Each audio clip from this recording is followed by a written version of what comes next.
Hey friends, this is Marilyn from tarotclarity.com, and I'd like to wish everyone who celebrates a happy Easter. It's a happy Easter. Today's video was inspired by a deck that my friend Richard sent me, the Tarocchino al Soldato. From Bologna, 1750. Now, as it turns out, I had this deck already, but I'm never going to let a good deck go to waste. So I decided that I was going to do a video with it. And, and I thought, like, what can I do? And I decided that I was going to compare it to a deck also from Bologna about 100 years prior to see in what ways a playing card style from one region of Italy may have changed in 100 years. It's an interesting thing. I never put these two decks together before, and I was happy to think of it, and I think you're going to be fascinated by the results. Now, I'm not doing a full 78 card deck. I'm only going to be doing the Triumph cards, and bear in mind too, because I'm only going to be looking at the Trump cards, the Triumph cards. I'm not going to be discussing the Pit cards. But bear in mind the name Tarocchino suggests or tells you that it's going to be an abbreviated deck. It's not going to be a full 78 card deck. In fact, when Giuseppe Mitelli, who created the earlier deck that I'm showing from 1660, he created a Baroque card game for Count Filippo Bentivoglio. And the title of the game, in Italian, of course, the translation to English is Card Game with a New Form of Tarot. And it was an abbreviated deck of, I guess, 78 minus 16 cards, so that would be like 62 card deck. So he created, I don't know if he invented Tarocchino, but he created his game in the fashion of an abbreviated deck. Okay, for the Mitelli, which is my favorite deck, it's my favorite deck, I think, of all the decks that I have, and I have a few hundred. I'm pretty sure the Mitelli is my favorite. The only problem with the Mitelli, for me as a reader, is that it's missing cards 2, 3, 4, and 5 of every suit.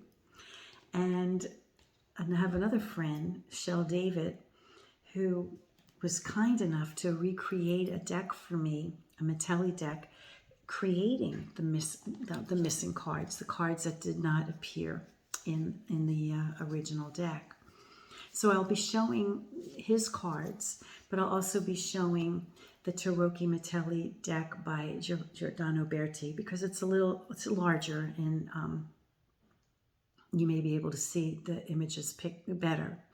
And then for the Tarocchino al Soldato, it is the one by Lo Scarabeo. They put it out recently, and it's part of the Anima Antiqua series of cards. So let me flip the camera and let's compare the same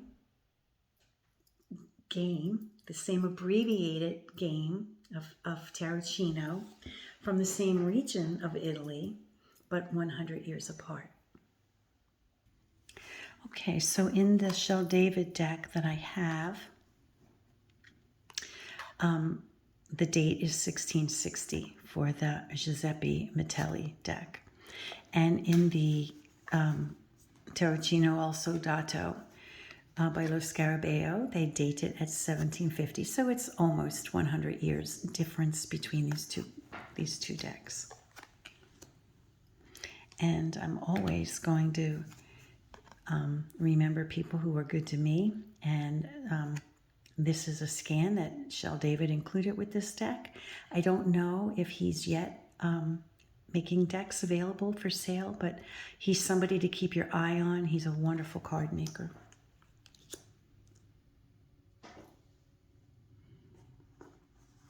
So it already figures that I have the wrong card in the wrong spot. Here we go.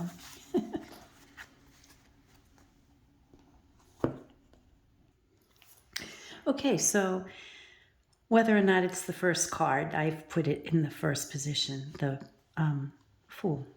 And here we have no dog, right? We have a gentleman who's maybe carelessly dressed with maybe what would appear to be toys. That is a balloon made out of animal intestine. Maybe this is some kind of wind toy. He's got a feathery thing in his head. Here is the Shell David card that might be a little easier to see because it's a little crisper. And Shell David, made color choices that Giordano Berti did not make. When we get to the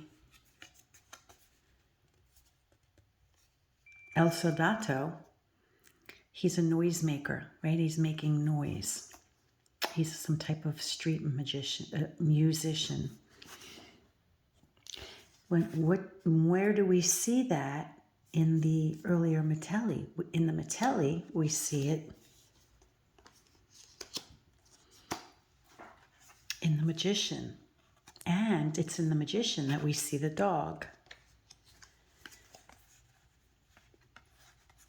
And this is why I think, sometimes when cards emigrated to other countries and they received it, maybe they got a little confused because, once TDM came, the dog was associated with the Fool and not the Magician card. And here, the Magician is the one who's associated with making noise. I mean, that looks like maybe some kind of tambourine or some kind of toy. Maybe it makes noise. And we have a dog, and we have kind of a Pied Piper kind of scenario where kids are following the leader here. And in the El Soldato, we have, could this be a case of France now beginning to influence Italy in having, a bachelier, like a con man playing a game at a table? Could that be what happened? I don't know.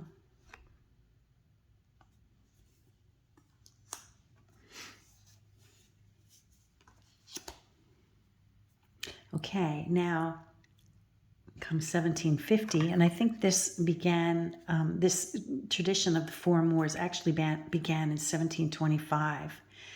And after 1750, it's very rare to see cards of the Four Moors that aren't double-headed, right?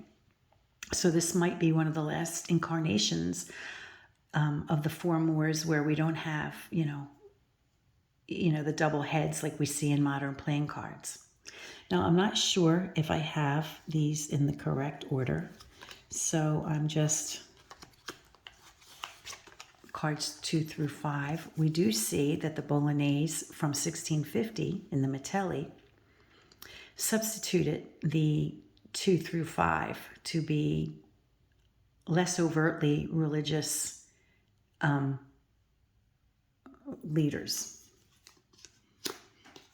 And then by the time of the 1725, and in this case continued in 1750, we have the Four Moors who are more secular rulers who do not reflect the Italian powers that be. So they were a safe,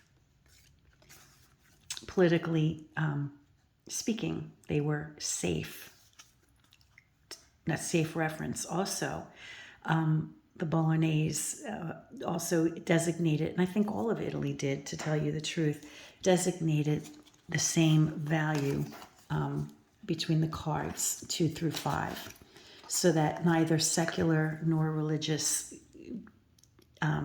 images had more value than another. because that could be a tricky thing to have done. Now, I think what occurred in the 2 through 5 cards, and here's one more, where that, we see a triple crown right here, right? We see a triple crown in one card, so that could suggest that that individual was the Pope. We see, a reference to a moon, so this card might have, been a nod to having been the female Pope. We see an eagle here, so it may have been a nod to either the Empress or the Emperor. We see the globe, right, with a cross, which could have been a reference to the Emperor. And then by default, this last card, might have been referencing the Pope. Okay, so in the Mitelli 1660, we see love as the lover as as a Cupid. So the concept of love, and in particular, the concept of romantic love.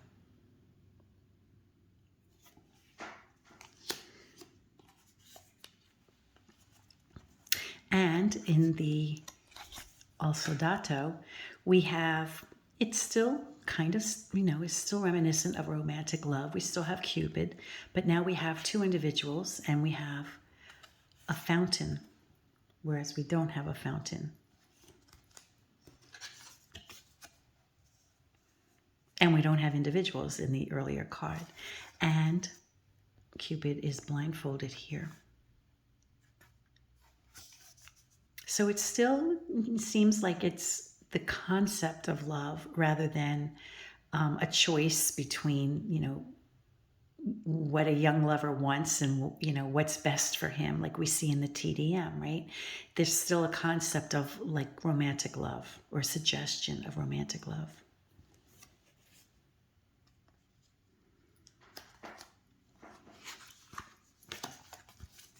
And in the earliest Italian cards, and in this one also, we notice that the charioteer is a woman.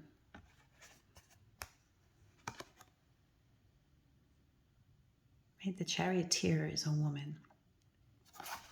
Here, could this again be the influence of, France now influencing, the Italian cards, where we have a more male, a more male appearing charioteer. Also in the Mitelli, you'll see, and we see it in even the tarot of I think the Tarot of Paris, the Anonymous Tarot of Paris, we have like swans pulling the chariot. Here we have birds. And here we have horses. So at what point did, France maybe start influencing the Italian decks? Okay, here we have Justice. And Justice, I guess, may have been a card that might have been missing. Unless there is more than one Mitelli deck where he created Justice looking differently. But my guess is that maybe Justice was missing. And so these publishers recreated the deck, the cards. Oh no, this looks like the Queen. This looks like the Queen of Swords, so I apologize. I don't know if the Justice card of the Mitelli, of the Shell David deck card, deck is in here, so I may have left it in the deck, so I apologize. Take that back. I'm sure it wasn't missing. But here we have the Mitelli Justice card, right? We have the concept of Justice with her sword and her scale. Her foot is on a rock, which probably was understood to have some message. And in the Soldato, 100 years later, we see she still is not blindfolded. Now, in some early decks, she is blindfolded, but not in either of these. And she has the scale, which is not perfectly balanced. We do have the sword. And here she has a globe as well. Both decks, she's female as she is usually. And one thing we're not noticing in the early Mitelli is the red dots that we see in so many Bolognese decks. And I always thought maybe it had to do with the way they were printed. A different printing process maybe resulted in that. Okay, now you'll notice that the Hermit card of 1660, right, he's winged. So it's like, wisdom perhaps was seen as a virtue. He's infirmed because he's elderly. We know he's elderly because we can see, an old gray beard. His hair is white, right? And you live long enough, you have enough of infirmities that, you do need, a cane or whatever, or crutches. I know I do. And here we have the same thing, the same concept, a winged elderly man with crutches. Now remember this image when we get to the star card, which is very interesting. I've written blog articles about what we're going to see soon. Okay, Lady Fortune. So we have Lady Luck on a wheel with, sharing a fortune or dropping coins. Depending on the other cards, it could be seen as generosity arriving or foolishly squandering your resources. And here we have Lady Fortuna, or the Wheel of Fortune rather, not necessarily Lady Fortuna, but, interestingly, is this another example of France re-influencing Italy? I mean, this is what the Bolognese had in 1660. And now it's looking more like French, right? Now it's appears to be appealing to a wider audience. We have fortitude in the number 11, referencing the column, which is not unusual.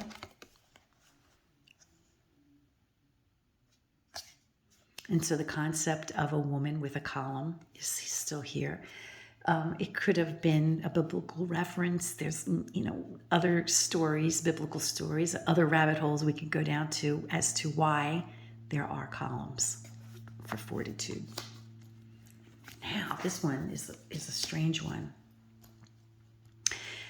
In 1660, Mitelli, the concept that this card represents, and it comes after the Visconti decks, where the Hanged Man was an established representation for this concept. We have a prisoner being about to be bludgeoned with some kind of mallet or something. So that's a rabbit hole, to go down and find out, because they definitely had the concept of the hanged man. And for whatever reason, it's not how this concept of a prisoner being executed was played out in the Mitelli. I don't know if this was a particular individual. Had we been alive in 1660, we would have recognized it. And so they deviated from the norm, or or what was happening here. But then by the Soldato in 1750, we see, you know, a nod to the earlier Italian decks with this particular configuration of a living individual. He's not dead. His eyes are open. We have to identify him because it's kind of like a wanted dead or alive kind of thing. You know, if he's dead, you can't recognize him, and he's wanted for the crime of something, treason, whatever. And if he has been captured, he needs to be identified so his whole family can be disgraced. Here, the guilty party, we could barely make out who he is, but I guess if he was somebody in particular, and this was a particular execution of a particular person, if we had been alive, maybe we would have readily known what we were looking at. Okay, here's another occasion where death really, we're reminded that death means death, right? And he has the timepiece that we would typically see with the hermit, right? We have the hourglass that we saw in some cards representing the hermit. And here, death by 1750, death is on a horse. He's got the scythe, as he already has here. Here, you notice that there's like a reference to a pyramid for time passing, So this kind of like reminds me of, the idea of the hermit. Even though the hermit isn't dead, but the death card coming after old age, and then a reference to like antiquity here, and then death being sudden. The Black Plague comes through. It must have seemed like it came through on a horse quickly, right? So we have Temperance.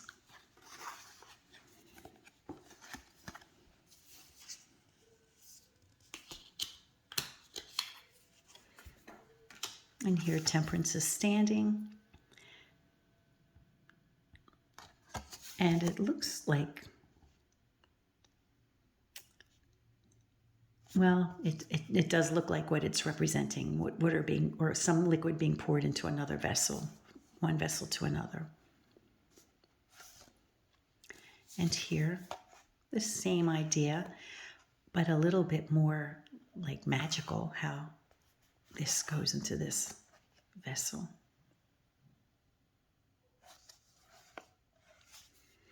Slightly different representation, but the concept being the same. Okay, the devil.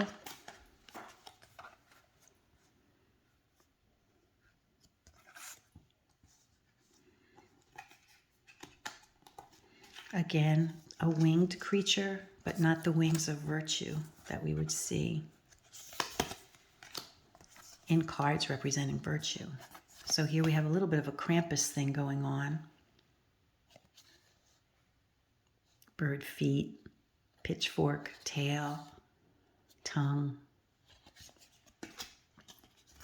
And here we have more of what we think of when we think of Satan, right? He also has some kind of dragon or serpent, which could remind people of that time of the story of Adam and Eve and the serpent in the tree, right? Which is associated with the devil. Okay, here with the Mitelli, we have someone being struck by lightning. Almost every time I see this, I think, so help me God, if I'm lying, strike me dead. And then he's struck dead, right? So I don't know if that was the intent, but that's exactly how I feel when I see this card. But we have some calamity, personal misfortune. And then we have it connecting to the tower, a little closer to what we're used to seeing. There are individuals on the ground. We don't see them falling. It seems like they've already fallen. And there's fire inside this entrance here, as well as the crown of the building having toppled. But we don't see evidence of lightning. We just see fire happening from within.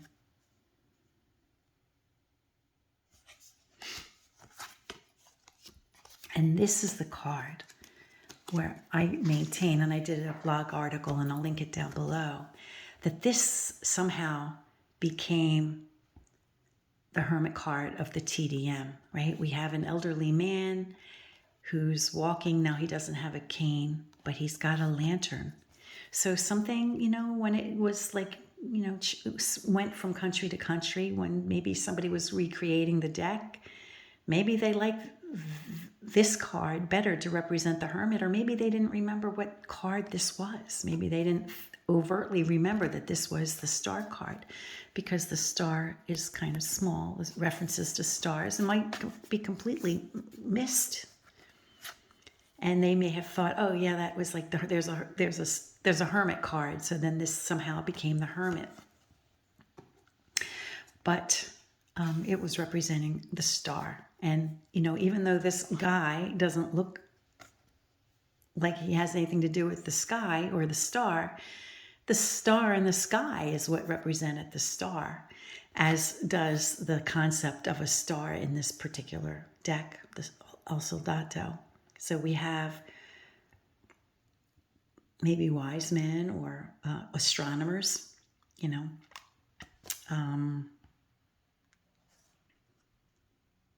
and we know it's the star because we have a very noticeable star in the sky.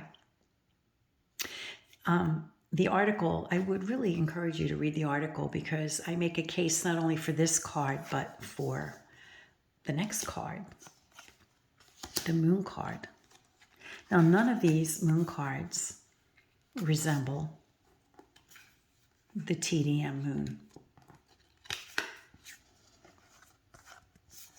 So here we have astronomers, you know, looking up at the sky, and here's the moon. Here we have a classical, you know, reference of it to antiquity, of Diana, the goddess of the moon. She has her hound. So it's the concept of the moon, and different deck publishers or different, you know, deck creators recreated the concept of the moon or the sun or the star in different ways.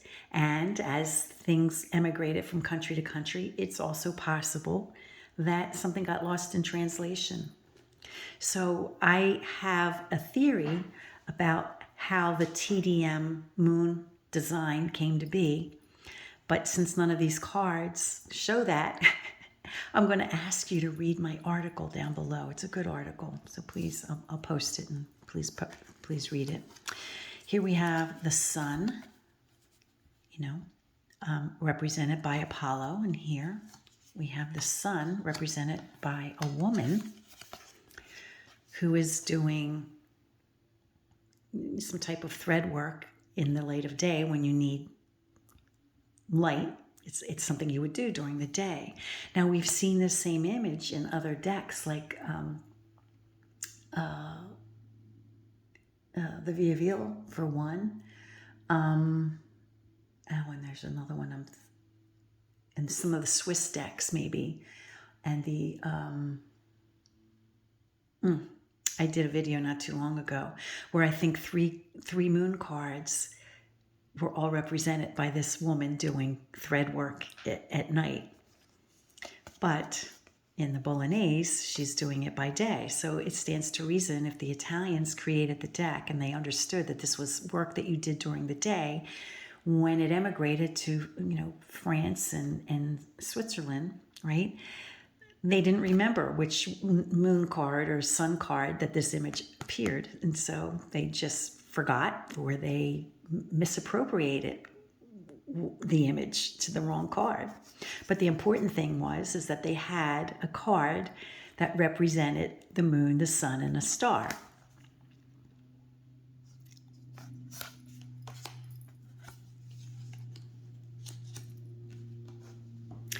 And the angel card, blowing his horn,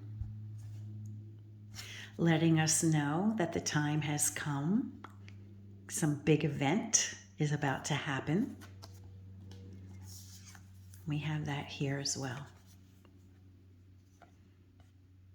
But notice we have individuals rising from their repose. Similar to what we see in TDM. And the final card in all three decks is the World card, and we see a reference in the Mitelli to, I guess, Atlas or Hercules with the weight of the world on his shoulders. So he's representing the world concept in this way. And in the Al Soldato, we have what we see in similar concept that we see in other Italian cards, where we have, some type of circle. Most often it has, a prosperous Italian city inside the circle, because if this, could have represented, the manifestation of wealth and good things before one passes away. Because this card would not have been the final card. This card would have been the penultimate card when the angel card, what we call the judgment card or the angel card would have been the final card saying, okay, now you have to, I don't know, atone, but you have to stand up against your life, right? You have to back your life, your worldly decisions. So like, even though you may have achieved greatness in your life, now's the time that you have to pay the piper for the price of whatever you've attained. But at some point, this card became the ultimate card, probably when it became associated with Christ and the mandala and the four evangelists in either, and one in each corner. Let me pause and see if I cannot find the Justice card of the Mitelli in this little deck. I must have left it in there. Yep, that's what I did. I left it in the deck, and I pulled the Queen of Swords and used that for the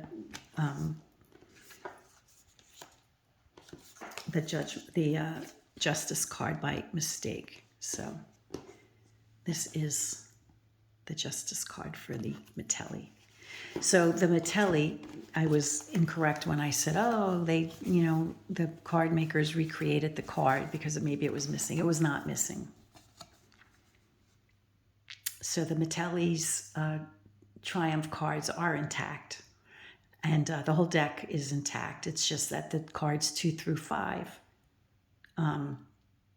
were purposely eliminated because Mitelli's goal was to create a different game. Okay, friends, I hope you have a wonderful day today, or if you see this, after Easter, that you had a wonderful Easter with family or friends or just by yourself. Until next time, friends, peace and stay well.